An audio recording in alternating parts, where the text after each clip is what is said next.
Cosa andiamo a fare oggi? Cosa ti piacerebbe realizzare?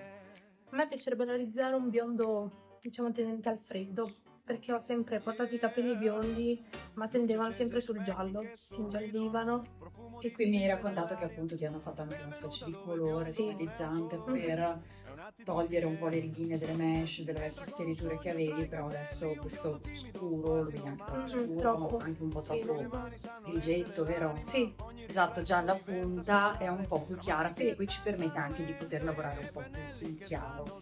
sì.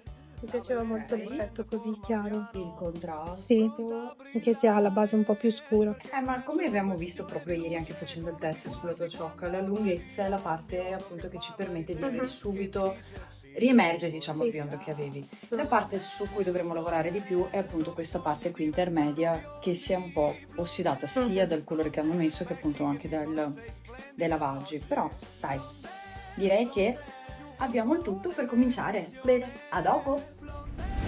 Bene Giulia, eccoci qui bellissimo. dopo qualche oretta. Mhm. Allora cosa dici? Sono stupendi. Sei tornata super Super bionda. bionda. Siamo riusciti a togliere appunto questo effetto grigio, a lavorare sulla parte intermedia e a ridonarti un po' di luce, un bel po' di luce.